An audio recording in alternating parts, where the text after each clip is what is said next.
Hey everybody, Matt here with Current Powersports, CFMoto USAparts.com. On today's episode of So Easy a Salesman Can Do It, we're going to take a look at the installation of the CFMoto crafted flip-up glass windshield. This windshield fits 2019 and newer UForce 1000 and 1000 XL models.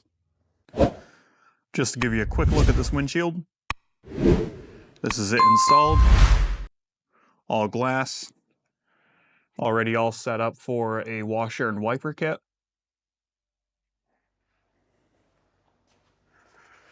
This is the release mechanism on the inside.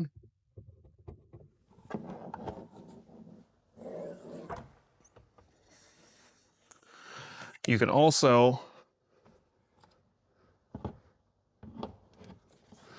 leave it cracked just like that for a little bit of ventilation.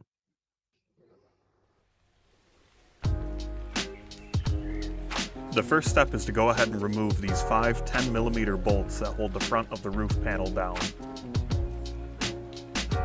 We used a small extension to keep the ratchet from hitting the header.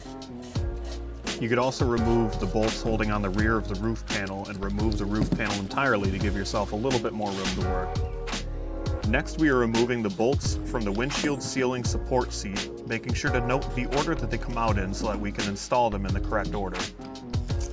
Now we remove the tape covering the adhesive on the back of the ceiling support and carefully lift it into place.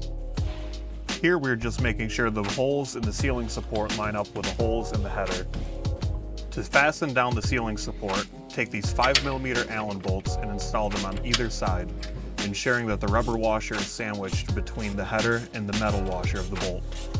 6 5mm bolts with the smaller washers will be installed into the 6 middle holes of the header panel. In the remaining 2 holes, we will use the smaller 4mm bolts, leaving you with something like this. Using the included roll of weather stripping, we will measure and cut a section to fit along the A-pillar on the passenger side of the cab. Before sticking this down, ensure that you clean the area well with an alcohol pad. Then peel the adhesive backing and stick it into place.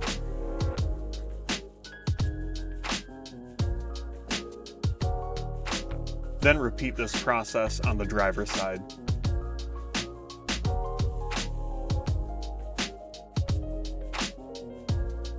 These small foam blocks will now be installed at the bottom of the weather stripping.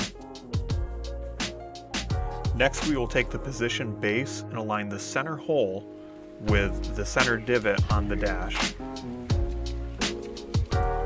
Once it is centered and squared, we will take a sharp object, such as a screwdriver, and just leave a little mark where those holes are, just in case the dimples on the dash are slightly off. Now we will drill where we marked previously. We used a 3/8 drill bit, although you will want to test this with a scrap piece of water plastic to ensure you achieve a snug fit with the Wellnut. And as always, clean as you go.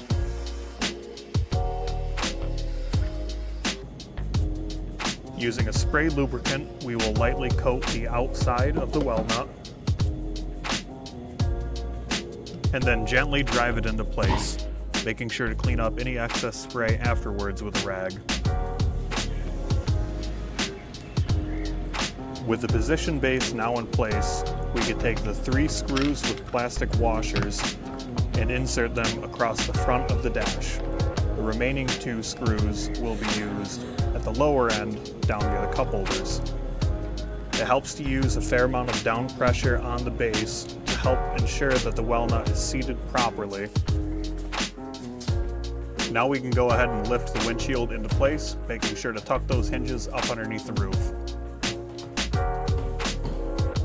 Next up, we'll go ahead and feed these bolts through from the outside.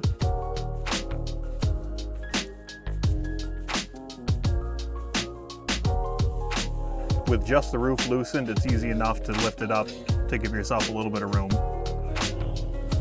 To fasten it down, we will use these 1/2-inch nylock nuts. I'm going to use a socket and ratchet on the outside and then a wrench on the inside to hold it still. The struts are installed next, following the orientation showed on screen.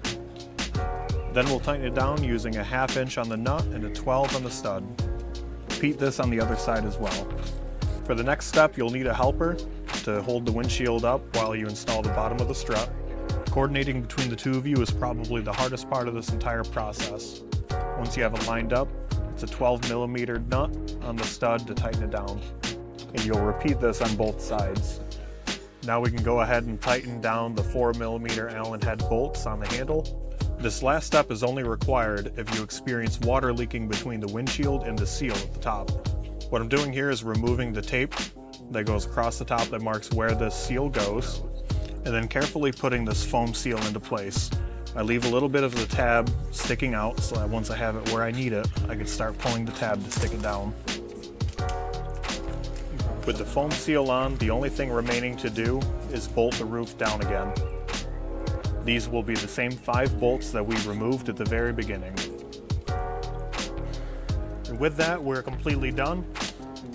The installation of your pop-out windshield is now completed.